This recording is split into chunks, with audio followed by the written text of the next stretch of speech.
Hello friends, तो welcome back to my channel smart study lecture में। तो चलिए फ्रेंड्स, आज के इस वीडियो में पॉलिटेक्निक प्रवेश परीक्षा 2023 के लिए जितने भी इंपॉर्टेंट प्रश्न हैं जो कि आपके हर साल आने वाले प्रश्न हैं उनको मैं आपको बताने वाला हूं। तो आप वीडियो को लास्ट तक जरूर देखिएगा। देखिए, जो आपका प्रश्न नंबर जो आपका पहला दिया है कि रक्त को थक्का जमाने में कौन सा विटामिन सहायक है। आपका ए ऑप्शन दिया है विटामिन ई, बी ऑप्शन दिया है विटामिन B1 और सी ऑप्शन दिया है विटामिन सी, डी ऑप्शन दिया है विटामिन के। तो जो आपको रक्त को थक्का बनाने में जो आपका सहायक होता है फ्रेंड्स, वो आपका क्या होता है? विटामिन के होता है। क्या होता है फ्रेंड्स? विटामिन के होता है। तो जो प्रश्न नंबर जो आपका पहला है इसका राइट आंसर हो जाएगा डी। देखिए, प्रश्न नंबर जो आपका दूसरा दिया है कि आयोडीन किस बीमारी से रक्षा करने के लिए आवश्यक है। तो आपका दिया है, पहला दिया है घेगा रोग, दूसरा दिया आपका कमजोर मांसपेशी के लिए, आपका सी ऑप्शन दिया है दस्त और डी दिया है जोड़ों का रोग। तो जो आपका आयोडीन होता है फ्रेंड, जो आपका जिसको हम आई से प्रदर्शित करते हैं, आयोडीन जो आपकी नमक में भी पाया जाता है, ठीक है। तो किस बीमारी से रक्षा करने के लिए आवश्यक है, तो आपका होता है फ्रेंड्स घेगा। किसके लिए फ्रेंड्स होता है? घेगा। यानी कि जो प्रश्न नंबर जो दूसरा दिया है इसका राइट आंसर हो जाएगा ए। अब देखिए, जो आपका प्रश्न नंबर जो आपका तीसरा दिया है कि निम्नलिखित में से कौन सा उपापचय की प्रक्रिया में सबसे अधिक ऊर्जा प्रदान करता है। तो ए ऑप्शन दिया है प्रोटीन, बी ऑप्शन दिया है विटामिन, सी ऑप्शन दिया है वसा, डी ऑप्शन दिया है कार्बोहाइड्रेट। जो आपका प्रश्न नंबर जो तीसरा है फ्रेंड्स, इसमें आपका सबसे ज़्यादा उपापचय क्रिया सबसे अधिक ऊर्जा प्रदान करता है, आपका होता है वसा। क्या होता है फ्रेंड्स? वसा होता है।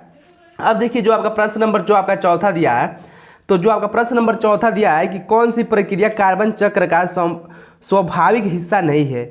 तो आपका ए दिया है जंगल की आग से दहन, बी दिया है जानवरों द्वारा सांस लेना, सी ऑप्शन दिया है जीवाश्म ईंधन का उपयोग और डी दिया है पत्तियों का सड़ना।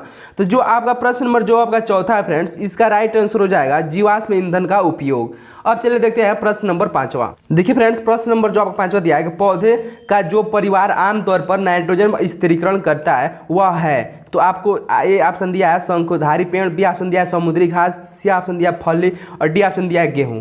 तो जो आपका पौधों का जो परिवार आमतौर पर नाइट्रोजन स्थिरीकरण करता है वो आपका होता है फ्रेंड्स, क्या होता है? फली होता है। यानी कि जो पांचवा का सी ऑप्शन राइट हो जाएगा। अब देखते हैं यहाँ पर प्रश्न नंबर छठवां, मिट्टी में उपस्थित NO3 का Na2 में परिवर्तन की प्रक्रिया को कहा जाता है। आपका ए ऑप्शन दिया नाइट्रीकरण, बी ऑप्शन दिया अमोनीकरण और सी ऑप्शन विनाइट्रीकरण, डी ऑप्शन दिया नाइट्रोजन स्थिरीकरण। तो जो आपका प्रश्न नंबर जो आपका छठवां दिया है फ्रेंड्स, इसका राइट आंसर हो जाएगा विनाइट्रीकरण। क्या हो जाएगा? विनाइट्रीकरण। अब देखिए फ्रेंड्स, जो आपका प्रश्न नंबर सातवां दिया है कि जल चक्र के सभी भागों के लिए ऊर्जा का स्रोत क्या है। तो ए ऑप्शन दिया है हवा, बी ऑप्शन दिया महासागर, सी ऑप्शन दिया है मिट्टी और डी ऑप्शन दिया है सूर्य। तो जो आपका प्रश्न नंबर जो सातवां है फ्रेंड्स, इसका राइट आंसर हो जाएगा सूर्य, सन हो जाएगा। आठवां प्रश्न कि एक पारिस्थितिक तंत्र में ऊर्जा का पिरामिड कैसा होता है। तो ए दिया है सदैव उल्टा होता है, बी दिया सीधा या उल्टा हो सकता है और सी ऑप्शन दिया सदैव सीधा होता है और डी दिया इनमें से कोई नहीं। तो जो देखिए फ्रेंड्स, प्रश्न नंबर जो आठवां है इसका राइट आंसर हो जाएगा डी, इनमें से कोई नहीं। क्योंकि जो आपका पिरामिड्स होता है फ्रेंड्स, देखिए जो आपका पिरामिड्स होता है कुछ इस ट्रायंगल टाइप होता है और यहाँ पर क्या होता है? ऊर्ध्वाधर होता है, यानी सीधा और ऊर्ध्वाधर। तो इसमें आपका ऊर्ध्वाधर कहीं नहीं दिया है, तो इनमें से कोई नहीं हो जाएगा, ठीक है। अब देखिए, जो आपका प्रश्न नंबर जो आपका नौवां दिया है कि पारिस्थितिकी तंत्र में किसका प्रवाह एक दिशा में होता है। तो यहाँ पर दिया मुक्त ऊर्जा, बी ऑप्शन दिया कार्बन, सी ऑप्शन दिया नाइट्रोजन, डी ऑप्शन दिया पोटेशियम। तो जो आपका पारिस्थितिकी जो होता है फ्रेंड्स तंत्र में, वो आपका प्रवाह एक दिशा में किसका होता है फ्रेंड्स? वो आपका होता है मुक्त ऊर्जा का। किसका होता है? मुक्त ऊर्जा का। अब देखिए फ्रेंड्स, जो आपका प्रश्न नंबर जो आपका 10वां दिया है कि खाद्य श्रृंखला में कवक और बैक्टीरिया होते हैं। तो ए ऑप्शन दिया उत्पाद, बी ऑप्शन दिया प्रथम उपभोक्ता, सी ऑप्शन दिया द्वितीय उपभोक्ता और डी दिया अपघटक। तो देखिए, जो आपका प्रश्न नंबर जो आपका 10वां है फ्रेंड्स, इसका राइट आंसर क्या हो जाएगा? अपघटक। क्या हो जाएगा? अपघटक, यानी कि डी ऑप्शन राइट हो जाएगा। अब चलिए देखते हैं 11 नंबर। देखिए फ्रेंड्स, प्रश्न नंबर 11 सबसे महत्वपूर्ण मानव गतिविधि को जो वन्य जीवन को विलुप्त होने के लिए अग्रणी है। तो ए दिया वन्य जीवन का प्रदूषण, बी दिया बहुमूल्य वन्य जीवन उत्पादों का शिकार और सी ऑप्शन दिया विदेशी का परिचय और डी ऑप्शन दिया प्राकृतिक निवास का प्रत्यावर्तन और विनाश। तो जो आपका 11 नंबर है इसका राइट आंसर हो जाएगा डी। क्योंकि देखिए फ्रेंड्स, जितने भी प्राकृतिक पेड़ पौधे हैं उनको मनुष्य क्या कर रहा है कि उसको काट कर अपना निवास स्थान बना ले रहा है, ठीक है। तो आपका जो डी ऑप्शन हो जाएगा राइट हो जाएगा। अब देखिए, जो आपका प्रश्न नंबर 12 दिया है कि फोटोग्राफी में कौन सा अम्ल प्रयोग किया जाता है। तो यहाँ पर दिया है, ए दिया है ब्यूटीरियम अम्ल, बी दिया टार्टरिक अम्ल और सी दिया ऑक्जेलिक अम्ल, डी दिया इनमें से कोई नहीं। जो आपका फोटोग्राफी होता है फ्रेंड्स, इसमें जो आपका होता है ऑक्जेलिक अम्ल का प्रयोग किया जाता है, यानी कि सी ऑप्शन राइट हो जाएगा।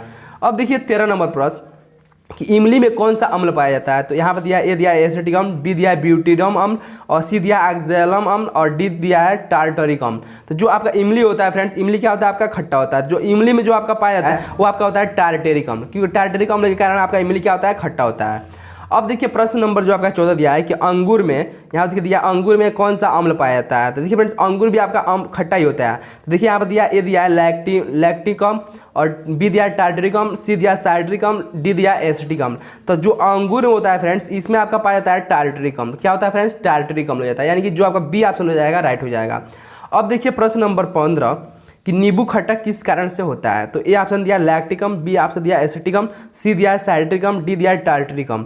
तो जो आपका नींबू होता है फ्रेंड्स, नींबू जो होता है किसके कारण खट्टा होता है, तो आपका होता है साइट्रिक अम्ल के कारण खट्टा होता है। अब चलिए देखते हैं 16 नंबर पर। देखिए फ्रेंड्स 16 नंबर कि सिरका को लैटिन भाषा में क्या कहा जाता है।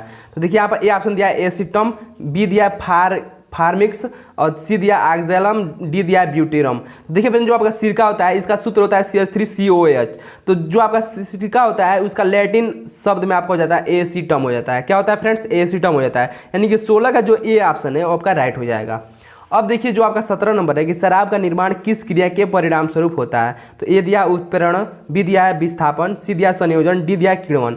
तो जो आपका शराब होता है फ्रेंड्स वो किण्वन प्रक्रिया के द्वारा बनता है। किसके द्वारा फ्रेंड्स किण्वन, यानी कि जो आपका 17 है इसका डी ऑप्शन राइट हो जाएगा। अब देखिए 18 नंबर प्रश्न, बिजली में लगी आग को बुझाने में प्रयुक्त होता है। तो आपका दिया ए ऑप्शन पायरीन अग्निशामक, बी दिया जल अग्निशामक, सी दिया झाग अग्निशामक, डी दिया इनमें से कोई नहीं। तो जो आपका फ्रेंड्स बिजली होता है इसमें जो आपका होता है पायरीन अग्निशामक, यानी कि ए ऑप्शन राइट हो जाएगा। अब देखिए प्रश्न नंबर जो 19 दिया है कि प्रयोगशाला में संश्लेषित किया जाने वाला प्रथम कार्बनिक यौगिक था। तो जो आपका प्रयोगशाला में सबसे पहले जो यौगिक बनाया गया था वो आपका यूरिया था, जिसका सूत्र होता है फ्रेंड्स NH2CO NH2। क्या होता है फ्रेंड्स देखिए NH2CO NH2 होता है, ये आपका यूरिया का सूत्र होता है। देखिए जो आपका प्रश्न 20 दिया है कि कार्बनिक यौगिक में हाइड्रोजन के अतिरिक्त कौन सा तत्व समानता होता है। तो ए दिया गंधक, बी दिया कार्बन, सी दिया नाइट्रोजन, डी दिया फास्फोरस।